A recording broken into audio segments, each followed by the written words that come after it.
Good morning, everybody. We'll be getting started in 2 minutes. Thank you for your patience.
Good morning, everybody. Welcome to D&M Presents Conversational AI Solutions featuring our friends and great technology partner, Boost AI. My name is Vic Pepe. I'm a managing partner at D&M Enterprise Group. We've got a lot of people on the phone this morning from D&M, a lot of colleagues and coworkers. We've got a number of folks from Boost AI who I'll be introducing here in the next 10 minutes. What I'd like to do is start off the webinar by letting everybody know that this is recorded. So post the meeting up on the D&M website. You'll be able to come back and check out the recording, download it, view it, share it with your colleagues and friends. So if you missed some notes today, not to worry. Secondly, the chat will be monitored, and Hannah Pryfogel from Boost will be monitoring and answering questions along the way, as will I and D&M people if they're not specific to Boost. And I'm going to give a little state of the state up front here for maybe the first 5 to 10 minutes, and then we'll be passing over to our friends at Boost. So the topic of conversational AI solutions has been quite hot lately, and it's heated up in the last 2 years. And I would say very specifically in the last 6 months, it's completely on fire.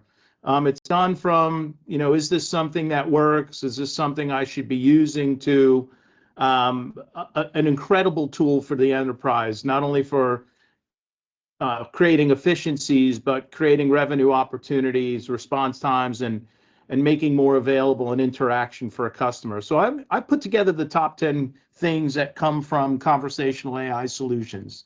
I'm going to go over them a little bit here for you in the first 5 to 10 minutes. First and foremost, people are seeing cost reduction, savings. Implementing chatbots is reducing customer service costs by up to 30%. That's an IBM statistic out there on the web, can be validated. Simply put, they're automating routine queries, freeing up human agents to handle more complex tasks. So a lot of simple, repetitive tasks are being done. Additionally, because it's transaction-based and not time-based typically, it's available 24/7, and chatbots can operate continuously without human intervention. So that reduces the need for after-hour support and improves customer satisfaction. If you're somebody who needs a response at 2 o'clock in the morning, you may or may not get to somebody. Some people might not have 24/7. The bot's always available. Second area of opportunity is response times. You can get instant responses from chatbots. They can provide immediate answers to frequently asked questions, and they'll cut down response times from minutes and hours to seconds, all increasing the customer experience. They can also handle simultaneous interactions. So unlike human agents who can handle one thing at a time, chatbots can manage thousands of interactions without a decline in quality of service. So there's a multi-threaded aspect here as well. Third area is very high customer engagement. You can create personalized interactions. AI-powered chatbots are analyzing customer data and they deliver personalized messages, improving the engagement to the customer and creating deeper loyalty. Additionally, chatbots can engage with users across multiple platforms, including websites, mobile phone apps, social media, and you could always have a consistent interaction no matter how the customer engages. People are seeing a big lift in lead generation and conversion rates. Chatbots can initiate conversations with websites who happen to come up on the site. They can qualify leads. They can provide targeted recommendations, which all lead, according again to IBM, to higher conversion rates. And there are a number of sites out there. And later in the deck with the webinar, you'll get a post of these top 10s with the sources. Customer satisfaction and retention is huge. There's about an 18% lift here. Consistent service. Bots eliminate human errors. They get the same answer every single time. And the bots learn. So as the bots create, dig deeper into information sets and they get validated that's the right answer, you can be sure that your customer is going to get that same answer the same way every time. Hey, people speak lots of languages, right? Multi-language support. Chatbots support multiple languages. They're built for languages all over the world, making customer service accessible to a global audience. Number 6, I love this one. Increased efficiency in handling high call volume queries. Chatbots can effectively manage repetitive tasks like password resets, account balance inquiries, order tracking, reducing the burden on your human task force. Scale is easily achieved, and voice bots and chatbots can easily scale to handle increased demand during peak times. It's not so easy to add people on a line. If you're out, you get inundated with calls, and then your call and answer times are extended, but chatbots can scale on demand. Number 7, data collection and insights. This is massive. I think this is something that, if people use the old iceberg adage or analogy that, portion of the solution is above the water, but the majority of the solution is below the water. This is something that sits below the water that people aren't paying attention to. You can get valuable customer insights from having bots. They can collect data from customer interactions. They can be analyzed to better understand what the customer behaviors are, what their preferences are, what their pain points are. And you could drive your strategic improvement based upon these insights. Imagine if you had a series, if I asked you this question and then the next question is this, and that was consistent, I would know that when somebody asks me this question, they're going to ask me that one. And through the analysis, once I'm asked the first question, I could probably answer the next two, saving a lot of time. People go, wow, how did they know I was going to ask that question? That's a high level example. Number 8, higher efficiency in internal operations. Chatbots are not only customer facing, they can be used internally to assist employees with tasks, scheduling, finding information, troubleshooting, improving overall productivity. We've seen chatbots get deployed against HR systems. How many days do I have left for vacation this year?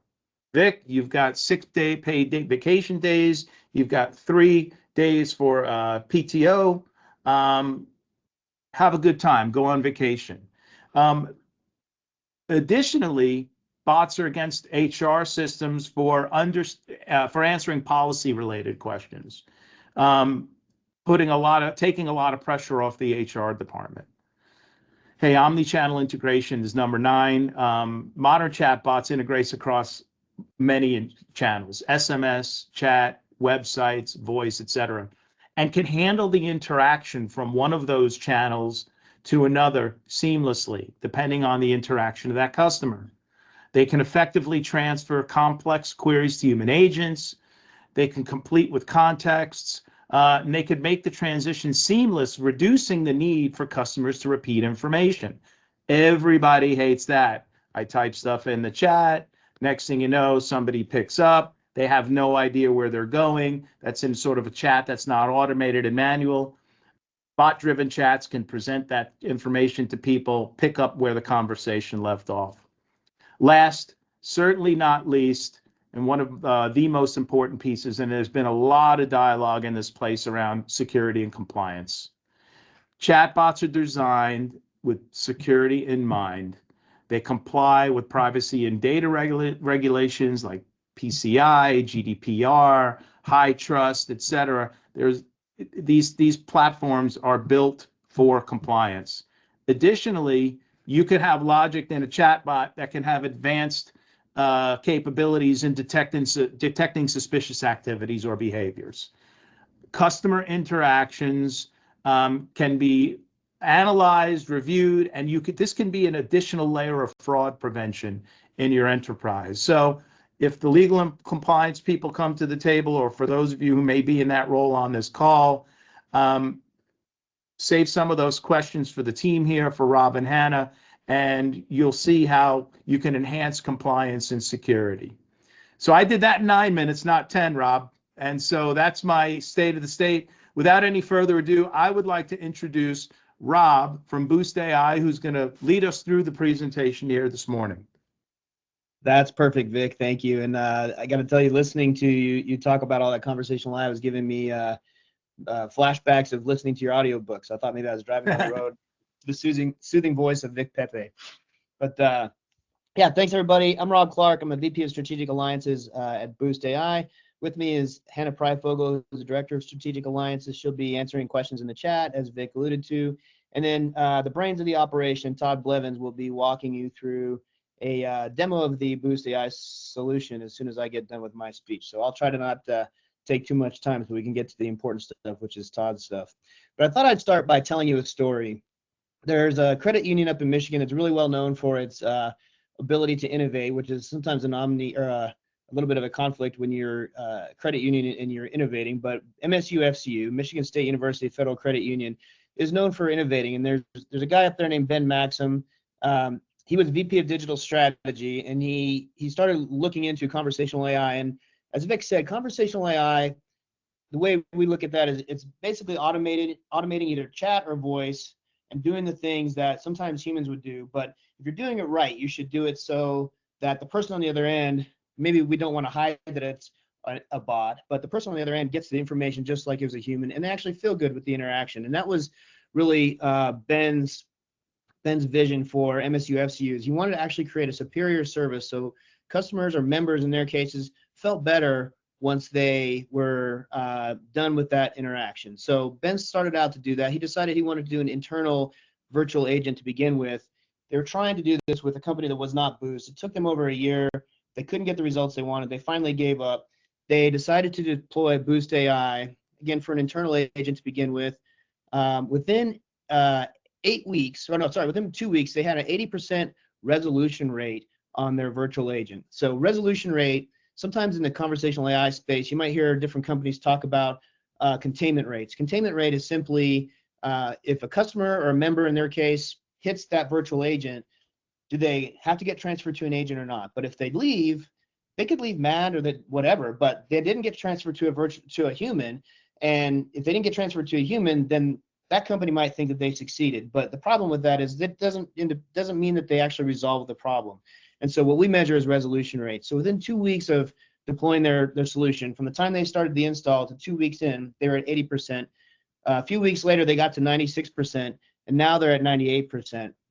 So just to show you kind of the results of what they were able to accomplish, they deployed their internal virtual agent named Gene, and the results were so good they decided to actually create an external virtual agent for their members as well. So they currently are at a 75% automation rate across their channels, which means that, you know, if you take 100% of the traffic, 75% of that is now actually going through Boost, through the virtual agents, with a 98% resolution rate. And they're handling 13,000 external interactions, 15,000 internal interactions monthly. What an internal interaction could be: any employee within MSU-FCU has access to Gene.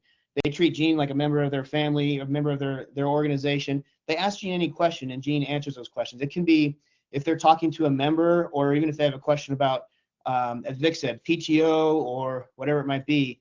Gene can handle all those things. So the important thing to look at here is MSU FCU was able to save the work of 60 plus FTEs. They would have had to hire 60 more full-time equivalent employees. And by not having to do that, they got to a 300% ROI in a very, very short period of time. And so Ben now has been promoted to Chief Innovation Officer, and he does a lot of speaking. So you might see him out there as you're looking into conversational AI platforms.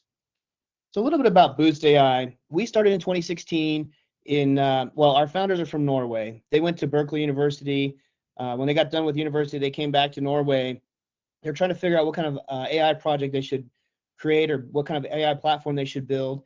And a bank approached them, and the bank said, the problem with conversational AI in a lot of cases is it's not secure and it's not accurate. So the Boost AI founders set out to create something that was accurate and that was secure, and they did that. And so in a very short period of time, we ended up with 9 out of the 10 of the top banks in the Nordics, the majority of the insurance companies in the Nordics, and we've grown from there. The thing about Norwegian software development or Nordic software development for that matter is the culture there is to not build a company that you can sell or to build a company that can IPO. The culture there is to build a product that solves problems for customers, and that's why I really love working for Boost, and that's why our customers really love working with Boost, because we're here to solve problems, and it's evident to our customers. So we've been in the U.S. for about 2 years now. You can see some of our customers down below. We've had a lot of success in the financial services space, a lot of success in anything that's really highly regulated. We do conversational AI really well, regardless of what the vertical is. But the hardest thing to do is actually things that are regulated, like finance and insurance, because if you mess up as a customer, you can get fined, you can lose members, you've got all these types of problems. You can be in the news. And so we do that really well, which has enabled us to do everything really well. So I mentioned that MSU FCU tried with another company, and they weren't able to succeed, so they came to Boost. That's happened with 42% of our customers who have come to us. They tried with a competitor, and they were unsuccessful, and then they ended up coming over to us. I'll tell you a story. We have another customer called Frankenmuth Credit Union up in Michigan, and they tried to do the same thing. They tried to implement a virtual agent, a chatbot, couldn't get the results that they wanted to. They talked to Boost. We actually gave them a demo system, and the lady that runs marketing over there, her daughter's in college. She's actually pre-law. She's, I think, in her senior year of her bachelor's degree and getting ready to go to law school next year. And we have our Academy Online, our training platform. It's free to everybody. She watched our training videos and built a virtual agent over the weekend. So she got on the Boost platform. We gave them a demo system. She built that system over the weekend, and by Thursday, they had presented to their board that they thought this was the right solution. They were able to actually show that they were solving problems in such a short period of time. The reason our platform is so easy to use is because where we grew up in Norway, it's a town called Stavanger, Norway. It's an oil town. They had like a Levi's jeans factory. The people that we were pulling to actually be AI trainers to work at Boost didn't necessarily have a lot of technical training, but they did have contact centers around there. So we pulled contact center agents, built our company, but we had to make the platform so easy that you didn't require a PhD in data analytics or even a technical degree. You just needed to understand customer service. And so we've taken these people that understand customer service, and we've used them to to create AI trainers for our company. And because of that, our customers, it's easy for them to use our platform, and our customers are able to take their agents, their customer service agents that have normally been on the phone or doing human chat, and create the AI trainers with them. So it's a great career path for a customer service agent who wants to embrace AI and wants to learn how to train virtual agents. So I want to talk to you really quick about the Boost difference. And there's really 4 key pillars that differentiate Boost from other platforms. First one is every query resolves. We talked about that 98% resolution rate at MSU FCU. That's not uncommon at all. 96% happens a lot. North of 90 happens almost all the time. And it's really about how well we're training the bots or how well the customers are training the bots. And I'll talk to you about why we're able to get such high accuracy ratings in a minute. We're also the most secure platform out there. So we're the only conversational AI platform that's ISO certified for both security and privacy. And that makes a big difference. It helps customers get a peace of mind. ISO certification is very rigorous. And so if we have an ISO certification, as I said, nobody else does, customers understand that they can trust that process, that we've gone through a rigorous process to been certified to show that we are a secure platform. And we've got the lowest TCO. It talked about the total cost of ownership is one thing, but really that ROI, how you start to pay for the system almost immediately because you don't have to hire additional people, is a big difference. We also have a 100% success rate with all of our deliveries. So we've never had a failed implementation, knock on wood, and hopefully we never will. So why are we so accurate? Why are we able to resolve so many queries? So we combine traditional conversational AI with generative AI. Traditional conversational AI is the way they built bots before LLMs became very popular, and the way they still build bots is we go through and we try to figure out, predict what questions is a customer going to answer. So in the financial services space, if you were a financial services customer that came to Boost, we would already have 1,000 predefined intents that we can go through and say, these are the normal questions that customers ask when they're talking to a bank or a credit union. And then we predict we tell the bot essentially how to answer those questions, where to pull that information from. That's conversational AI. That's really good. That can be really accurate. Some customers don't want to do generative AI. Some things maybe are even regulated to the point that they're not allowed to do generative AI. And that's a really good solution just by itself. But what we do is we combine generative AI. So if our bot doesn't know the answer to a question, or if somebody asks it in a weird way, or as Vic said, if they ask it in a different language, we do up to 40 different languages, but with LLMs, we can answer just about any question in any language. So we can come back and understand that question and determine the best way to respond by combining those two technologies. And Todd will show you that a little bit more in the demo, but that's the secret. There are other companies that try to do this, not very many. Usually it's either or. Some companies try to do this, but nobody does it like Boost does it. We do chat and voice. The beautiful thing about this is it's the same platform. So if any of other platforms out there, sometimes they've created a chat platform, they bought a voice platform, or vice versa, and they try to glue those together. The Boost AI platform is the same for chat or voice. When you configure the flows within what we call it the admin panel, within the administration panel, it's the same thing. And then we just select, is it chat or voice? Certainly there are different integrations that have to take place and different things that are voice specific or chat specific, but the responses are the same. So you get a consistent response across the board. The Boost trust layer is what gives customers confidence in our security. So we talked about these GPT fine-tuned models that we've built. We can, when we build a platform using either generative AI or conversational, or we combine the two, we can actually do A/B testing to say, here's the flow that we had before, let's try this flow, and we'll have the system compare and tell us which one answers questions better.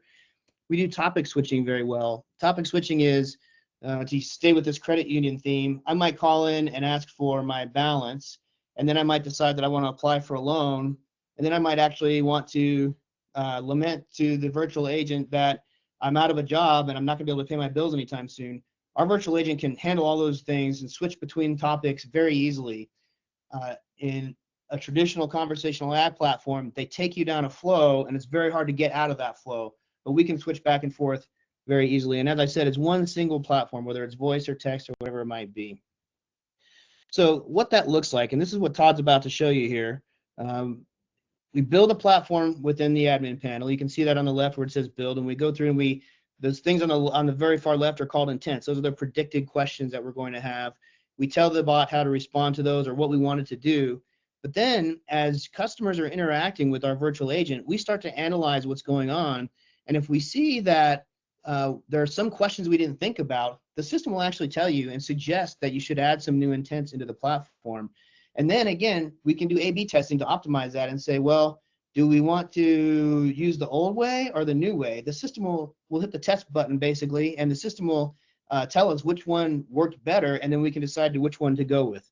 That's really cool stuff. It's exciting for those of you who've looked at conversational AI before, because it's just so simple and easy, and it's really intuitive. So just to summarize, and then we'll be moving on to Todd here. Highest accuracy rating, most secure platform, lowest total cost of ownership, and the certainty that Boost will deliver. 0 failed implementations, 100% success rate. And with that, I'll turn it over to my friend Todd Blevins. Thank you, Rob. Hey, Todd, before you get started, while you're getting up your screen share, just let the folks on the webinar know that the top 10 list has been posted into the chat. So if you open up the chat, you'll be able to download the top 10 list. Todd, it's all you, bud. We cannot hear you if you're talking. How about now? Good. Perfect. Thank you. Awesome. All right, cool. All right, so, cool. So let's get into some of the fun stuff. So what I thought I'd do today is show you a couple quick examples of a couple different modalities, talking about showing you some voice, an example of a credit union interaction of an unauthenticated and authenticated journey, so you can kind of get an idea of that with a transactional flow that is pretty traditional in its nature. And then we're going to jump over into chat, and I wanted to show you an example of generative that I built out with the D&M information just from the website. I'll show you how easy it is to do that, take you through a couple steps of the Boost platform, and then we'll round out with showing you some of the academy and that sort of thing. And then, of course, we'll have our Q&A period. So anyway, let's go ahead and get started. So I'm going to go ahead and make our call here. Hi, and welcome to Boost Bank. I am a virtual assistant that can help you with the different inquiries you have, such as checking account balances and transferring balances. What can I help you with today? Yeah, what's the routing number? The routing number for Boost Bank is 0260095569. Would you like me to text the number to you for future reference? Yes, please. Would you like assistance on anything else? Yes. Okay. How can I help? Yeah, I'd like to check my balance. For me to authenticate you, I will need to ask you some questions to verify your identity. To verify your identity, we've sent you a 4-digit PIN code. Please say or enter your 4-digit PIN code now. 1, 2, 3, 4. Next, I'll need the last 4 digits of your Social Security number. What are the last 4 digits of your SSN? 5566. Thanks for verifying. There are multiple account types on your account. Which would you like to hear the balance for checking? Say or press 1. For savings, say or press 2. 1. The balance on your checking account is $6,625. Would you like assistance on anything else? Nope, I'm good. Thank you for contacting us today. Goodbye. All right, so that's a quick example of being able to answer a a more general type question, and then also, when the VA indicated that I had a question about my account, that's when it would authenticate me and take me through that. So I kept that up in our active conversation so you can kind of see the back and forth there, but that's a good example of that. Now jumping over into, let me see if I can move that out of the way.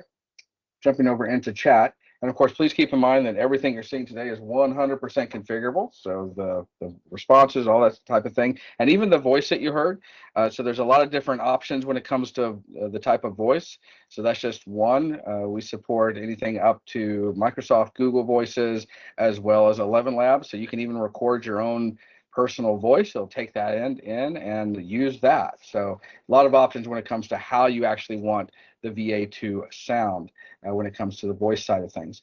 Now on the chat side, typically we're looking at website or in-app, and in this case I used some of the website information from DM, and so I'm going to start asking some questions here, and then I'll show you how easy it was to do that. So this is using generative AI versus what you saw there was a directed flow. So in that case, when you ask for a balance, we need to go down a specific flow. We need to do that authentication steps. So it's very scripted, right? So we want to do that. Hang on one second here.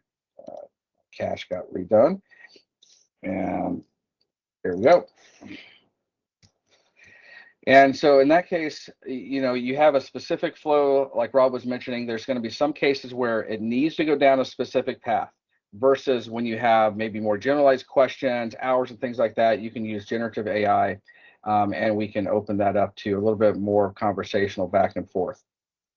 So there's still 1 second here. And we'll pop back to that in a second. There we go. All right. So in that case, it pulled from the information I gave it and said, okay, here's the services the DM offers, and I can then query more about that, right? So I can go, okay, that's great.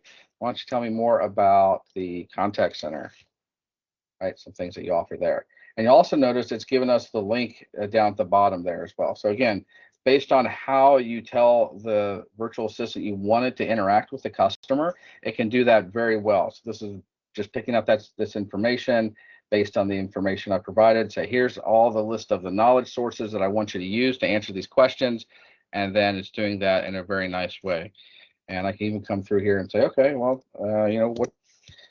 why should I work with you? And it's going to give me some good information here as well. So just a great way to really think about making this more conversational in the aspects that you can. So a lot of people like to use generative in these conversational aspects, or anytime you have FAQs, we find that it's really easy to do that. So that's a good example of that. So let's jump over here and show you what that looks like in building building that. So first off, I'll just look here. The flow view here on the left, this is where we have all of our intent. This is the brain, so to speak. So this is an example of what we saw in the voice side, which was, you notice here I have accounts and all the different types of questions I can have under the account. So this is the traditional NLU that you would use that would have specific ways of asking these questions, and we'd be very accurate on those specific questions. And you'll see here a specific flow with specific Lego blocks that I like to call them. They're the processes that took us through picking out the account, looking up the members' information, and that type of thing, right? Versus what we just saw an example of with the generative action is this flow is pretty simple here. I have that start text that you saw there, the instructions. So that is the prompt. So for those of you that have played around a little bit with ChatGPT, this is the instructions that I'm telling it. Here's how I want you to react. Here's how I want you to interact. The types of voice, ask clarifying questions, only provide information on the subjects that I provided to you. And in this case, here's our knowledge sources that I'm using for that interaction.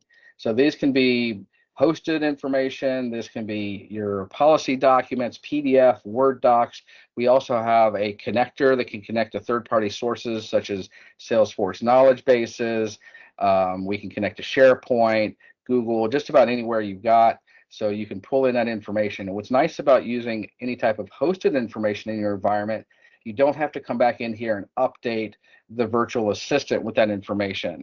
So it'll automatically rescan that information on a 24-hour basis. So you can update it in one spot and then have it available to the virtual assistant to update any type of answers that it's going to provide. And then additionally, we have some additional settings we have here within the generative AI, which is, well, what happens if I want to get outside of just those typical FAQ questions? So for a credit union example, right, we might want to answer questions about the products and services that we're offering, the types of loans, the rates, all that good stuff. But then what happens when somebody wants to actually apply for membership to a credit union, to a bank? Well, that's where we can have what we call our action hooks. So our action hooks are easy ways to kind of pull people into specific flows outside of the generative action itself. So in this case, if I had said at any time, hey, I'd like to go ahead and apply for membership, if this was a credit union example, then it would take me down this flow, and then I can add exactly what I wanted to add here, whether it's additional pieces of content, connections, processes, so you're building that flow out very easily based on those action hooks. And then finally coming to the security. So here's where we have the additional security. So think of this as the large language model, kind of like the watcher watching the watcher. I said that right? I think I did. Anyway, so what that's doing is we have a monitoring system that we're using these guardrails to make sure that this conversation is compliant. So that could be anything from jailbreaking, don't talk about these specific topics like politics, religion, don't try to impersonate anybody, that type of thing. Don't use swear words, things like that. And maybe even don't talk about competitors. These are all very configurable, but this is essentially making sure that we're keeping that conversation, number one, contained with the set of knowledge that you're having. So it's only using your knowledge, it's not going out to the internet or anything like that. And then number two is keeping contained within those guardrails of that specific conversation. And then it's transparent when you look at the conversation history of the conversations themselves. We can go in and take a quick look, and you can actually see the transparency of the platform. So this is where you can review the conversations, and if you look at the specifics here, I can see, okay, here's what we use for our knowledge sources to answer that question, right? I can scroll down further. Here's the specifics of the model that we use. We use GPT-4o. I can even get into the details if I want to, what was actually sent over and what was returned back from the actual prompt. Here's the generated response, and did we pass our guardrails? So you can look very specifically as to what happened, why we responded the way we did. So a lot of places will have, or a lot of other conversational companies will have this kind of as a black box. You'll know it got sent out, but you don't really know specifically. So this is something I'm really proud of, that you can go in and actually see, line by line, what are we doing? You can understand what's going on and then verify the conversation. All right. And then from there, let's take a look at some of the integrations that we have. So that's always something that I get asked about a whole bunch. Okay, that's great, Todd, but what do we connect to? We've got a lot of different systems in the back end. What do we do? Well, to start with, we have a whole bunch of pre-built. So as we mentioned before, pretty much any channel that you want to offer a virtual assistant on, we can support. So whether that's Facebook, chat, whatever that is. We also can hand over to your platforms that you have already embedded, whether that's Salesforce, Glia, pretty much anything really. We also, of course, have our own. If you don't have a chat provider today, but a lot of our clients will have something already in place. So you see that's quite extensive there. We support OpenAI for our large language models.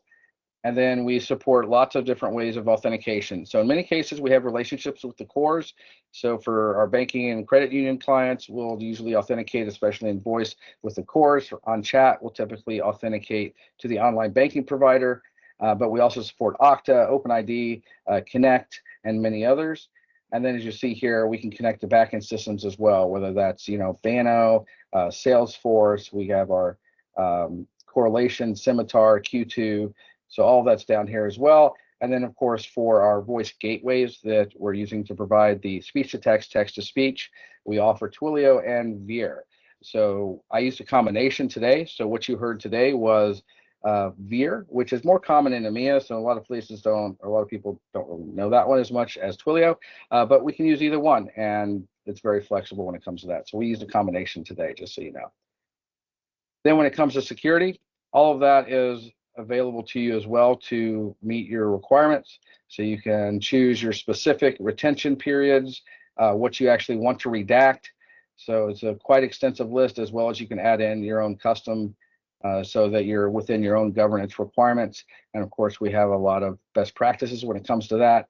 And you can also mask things immediately and then mask them even prior to sending to the LLM. So there's going to be certain things that might be okay to interpret, but you don't need to send that outside into the LLM, even into the prompt. So we can mask that ahead of time as well. So that's how we keep in contact with your PII. And then I wanted to also mention the Academy here. So like Rob mentioned, the Academy is something I'm really impressed with. We have a whole team of educators at Boost that do a really amazing job of keeping this up to date. And I encourage you all to go take a look at it, academy.boost.ai. You can take a look at it and get in there and watch some of our videos there. This is where we have our AI training certification. And as Rob mentioned again, most of the folks, what we call AI trainers, that are running the platform day to day, they're actually member services or senior member services or customer service agents. They're able to get into the platform, make the changes that they need to on the flows, and keep up with it day to day. So it's an exciting new skill that they're able to pick up. So they get really excited about learning about AI. As you can imagine, from the contact center world, that's a whole new thing. It's exciting to do for them, as well as it makes it easy to update. And like we mentioned, you don't have to have a technical degree or have IT manage it or anything like that. So it makes it really easy for ongoing support. So I'd encourage you to take a look at that. Yeah. Real quick, you were just showing it, but I just want to make sure that we were clear about it. There's a question in the chat about how long does the conversation data get stored, and I think almost immediately you showed that section afterwards, but I just want to make sure you highlighted that. Yeah. So if the conversation itself or the transcript gets stored in the platform for as long as you have the platform. However, the data is masked, either within 5 minutes or immediately based on these settings. So in other words, if I go back and look at, I don't know if I have an example of that here, I'll go take a quick look at one of my conversations. If I look at one maybe from a little bit further back, let's see if I have anything that redacted. I don't think I redacted anything on these, but it would show redacted information. It would just say information was here. So it would actually not show the text back and forth in that case if I looked at it later, but it will stay within the platform for your review for as long as the platform is there, unless you're masking literally everything. So you can take that out if necessary. All right. All right. So I think that's the primary things I wanted to cover today. Do we have any other questions in the chat that I can go over? Nothing in the chat, but I have a few here that were sent to me by people who were not able to make it, and they asked that I ask these questions so they got into the recorded version of today's event. Awesome. Let's do it. So if you'll humor me, I have about 3 or 4 questions here. and for folks who are live here, feel free to put any question you have in the chat and we'll be sure to get to them. Complexity of integration. So you did show a lot of the connectors. By the way, that's an incredible list of pre-built integrations that you have there. Very deep and significant. I think it also speaks to the ease of your ability to do that. How hard is it? The question is, what is the skill level and complexity to integrate to a CRM, ERP, et cetera? Is there an example of it? Yeah, so if it's something that we already have here, built in, such as, let's go down here and find like Salesforce, right? So that's already built in, and so you just have to fill in your information and you're good to go, right? There's whole articles on this, so it can tell you exactly here within our knowledge base, how to set that up and what you're wanting to accomplish. If it's some sort of homegrown system, then we don't have a pre-existing integration for. That's where you create these little processes and building blocks that use our API connector. So our API connector, let's see if I can just add one right here so you can see it real quick. You basically put in the information you're trying to pass back and forth, and then you use standard templates like get responses for REST APIs. So if you're a little bit technical on the phone, you'll be able to add that in. So in other words, it's very flexible as to what it does. And so it can either connect with what we already have built out. In a lot of cases, during the deployment, if you've got something that we're building out that's that we just haven't done an integration with, a lot of times we'll add that into our integrations section there as we configure it for you during the deployment. Awesome. Thank you. I feel like a radio show host. The next question is from Mary in Kalamazoo, Michigan. Now, all kidding aside, the next question is, how does your solution handle complex or escalated queries? Not all customer interactions can be resolved by automation. Please tell me how the system identifies and escalates complex issues to human agents and ensures a seamless transition without requiring the customer to repeat information. Yeah, great question. So that's where I was talking about the integrations into, we're talking about chat, into the chat providers here that we have listed, and it would do a full handover. So in that case, if I say, okay, we get to a point where it is a complex issue, then we would just go ahead and pass that over, say, hey, let me get you over to one of my human colleagues, and we'll go ahead and pass that entire conversation over, oftentimes with a summary as well. So you can set specific settings here if you want to actually provide a summary. So using large language model tools that we have in the platform, you can come down here and you can see, you can get a handover summary of that conversation that gets sent directly to the human who is taking that conversation or that chat in as well. And then on the voice side, we typically will do something similar using the UUI headers using a SIP refer methodology, if you're familiar with the telephony terms. Yep. Okay. Thank you for that. Next question was asked, what level of AI and machine learning capabilities does your solution offer, if any? Meaning, do your bots learn from prior interactions? They do learn from it, but they don't get updated from it necessarily. So what I mean by that is you'll see this dashboard here. So we like to use AI trainers to make sure that the information that's being updated or anything that does get updated is being approved, right? So you don't want a bot just to kind of go out there and do its own thing. There's been disastrous results online every time that's been tried. But we are going to learn in the cases of, determining, okay, here's conversations that we were not able to predict, or here is specific new intent discoveries or questions that customers are asking about that's now come in. By default, we'll say more than 3 times. It's something you probably want to look at. And this is where the AI trainers come into play that are monitoring the system to tune the system. So I like to tell people, think of AI just like the example from MSU FCU. You're actually hiring another employee, and just like any normal employee, when they start out with the company, they can do a certain set of things, and if you leave them there and don't give them any additional training or guidance, that's all they're going to do, right? But with AI is the same way. You need to tune it, you're going to add to it, but we are going to be able to learn from that information because we're going to bubble that information up as to anything that is not currently being handled. Best practices, things like that are going to be in those dashboards for the AI trainers to then look at and then add into your intent library, or maybe it's an additional knowledge set that needs to be added to that generative action so they can answer those questions appropriately. Cool. Gene, who is on the call with us here in the webinar, in the chat popped in, what is the average time to deploy your solution, discovery, content, configuration, testing to live date? And before you answer that, Todd, I will ask you not to give us your best use case, but to truly dig in and give us the average use case per the request here. Because, if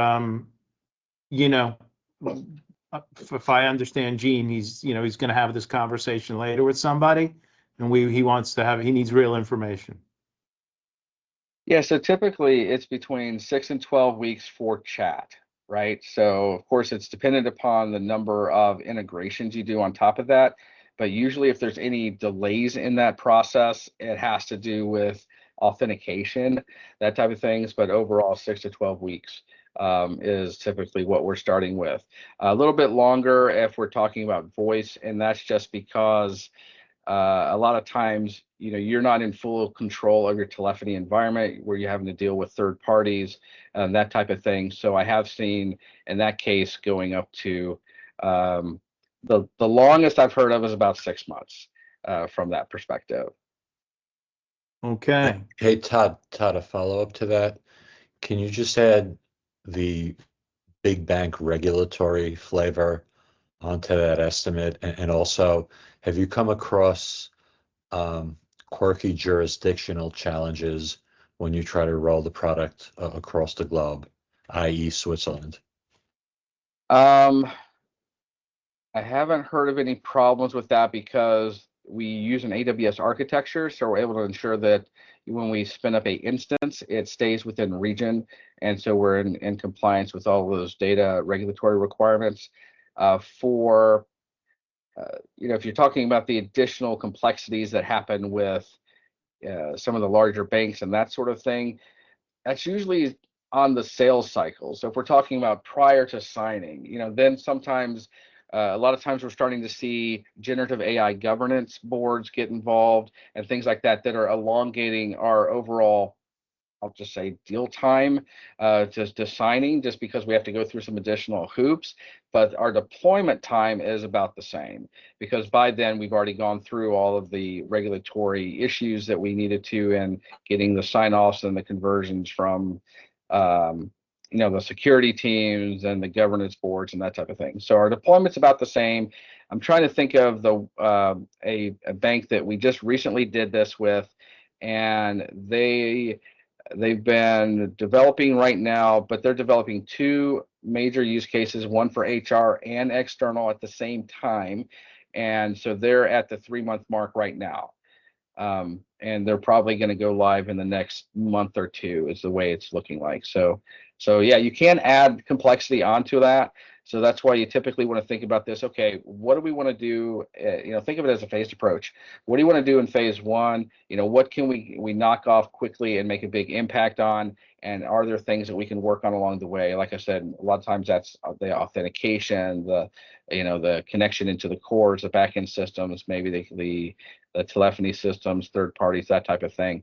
But we can get something up and running very quickly to start getting your ROI out of it. Very good. Thank you. Sure. Ambrose, just as a follow-on to your question, some of the internal use cases are very significant. So, and it's a great way for large enterprises with those AI governing boards to cut their teeth. Giving a response back to an employee is a little bit safer space from the perspective of the larger organizations than it is going out customer facing. Because if you asked about how many days you had off and it said you had 6 when you really had 5, we could probably fix that pretty quickly without an incident. But if I told somebody their next payment was $1,000 versus, $5,000, I might have an issue there. Although we don't see those hallucinations, but you understand the piece. And then last thing I'll say, and I say this with all love because of our prior working experience together, the larger the cross impact committee, the more time it's going to take. So you know how that goes. But we love the big banks. We love the large institutions. Having worked there, we know they come with some additional overhead because there are lots of moving parts. So I wouldn't say that this solution is going to be any different than any other solution you might deploy inside an enterprise like that. All right, I have another question here on the list. What does your US support look like? How do I reach support? Who do I talk to? What's the support structure look like? And what are typically your SLAs for issues? All right, great question. So we have our U.S. support is mainly based out of Boston. We do have some folks that are remote, but that's our hub that's there. The SLAs, I'd have to check on the actual specific SLAs, but we can. I don't know, Rob, if you have that information available. We have how many people we have now actually doing it.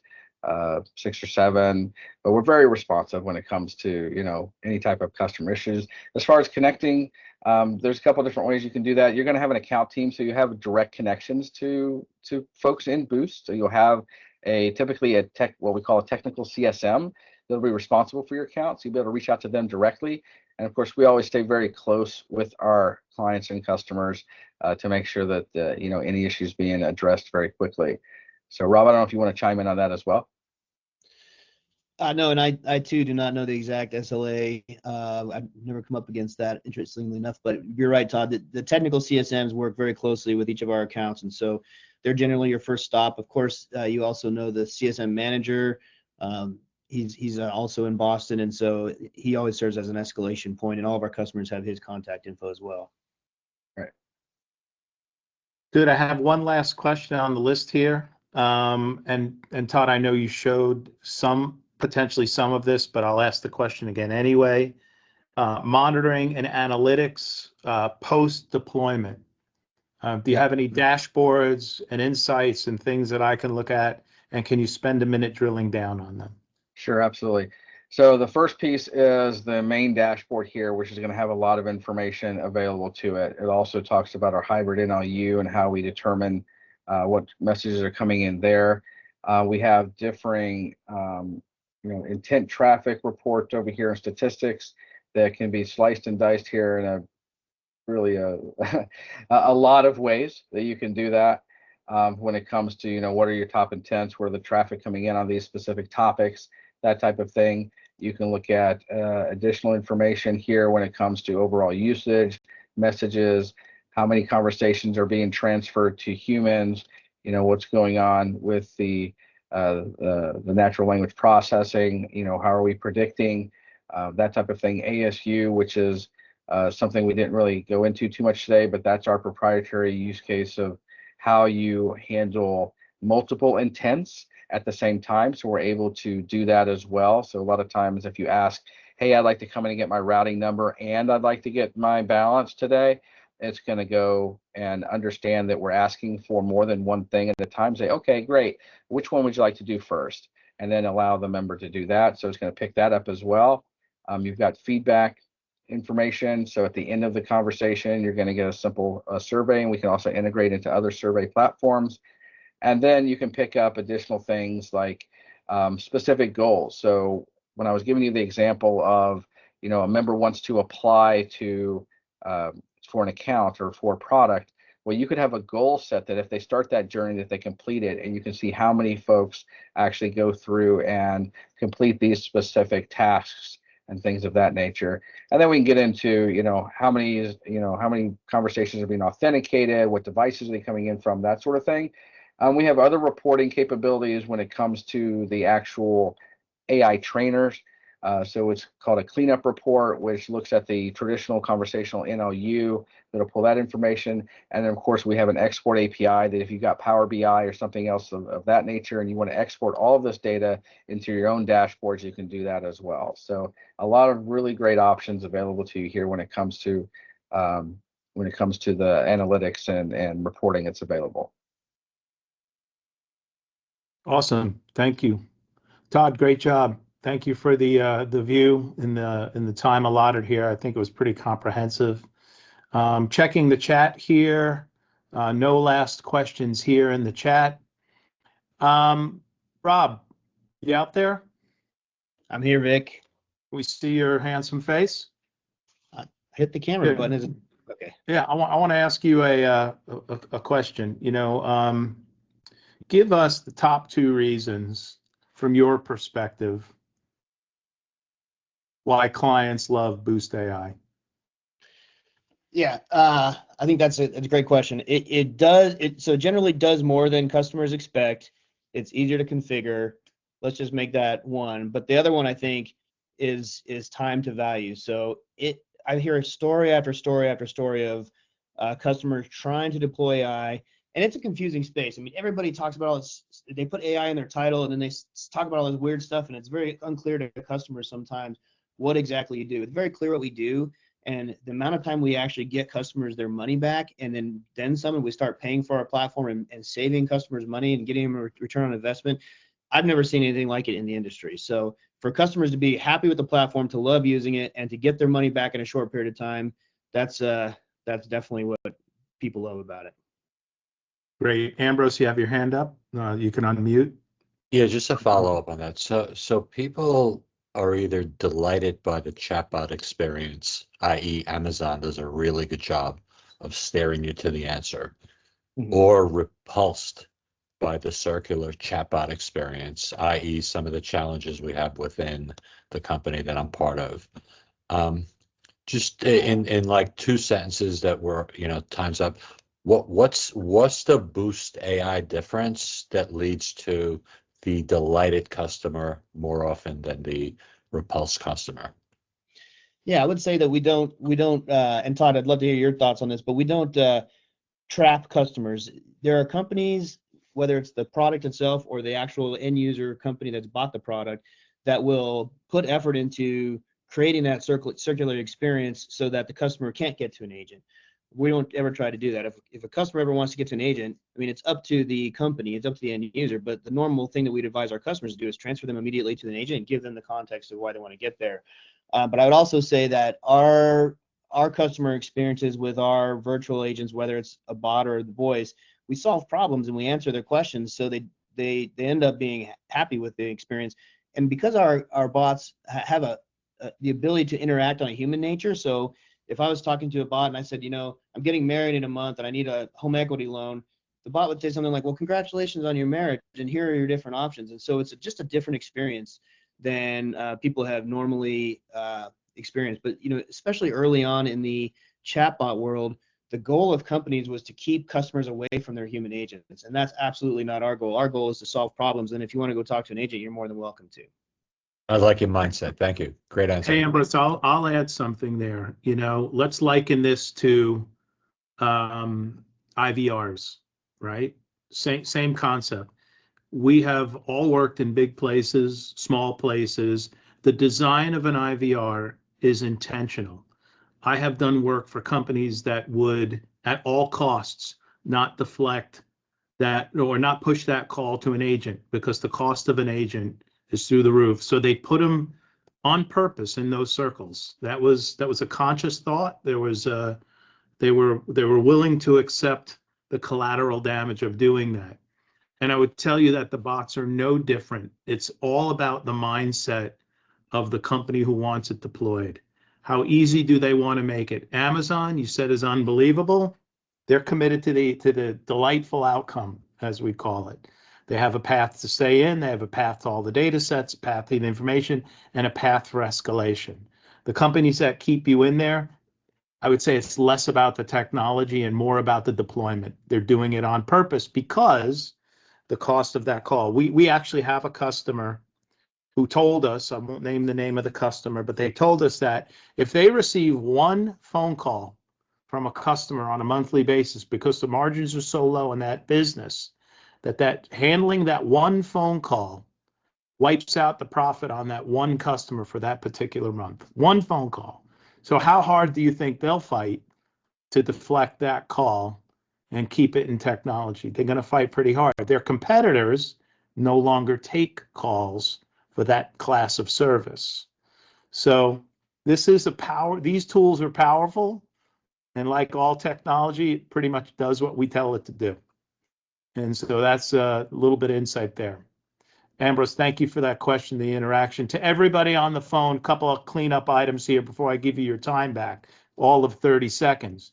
One is, if you join via telephone, please reply just to me on this from this invite with your email address, because I'll have no way of knowing who you are. And we are giving you the $25 gift card. You should expect to receive these in the next 48 hours. They're for customers or potential customers only. So the D&M folks, lunch will be on us a different day. I want to thank everybody for joining the call today. By the close of business tomorrow, if you go to dmenterprise.net, go to webinars, you'll see a link for past webinars. This webinar will be up on our YouTube channel. A link there will be made public. I want to thank everybody for participating. We end exactly on time today. Thank you, Boost. Many thanks, Rob and Hannah. Everybody have a fantastic day. And Todd, thank you so much. Thanks everybody. Bye-bye. Bye.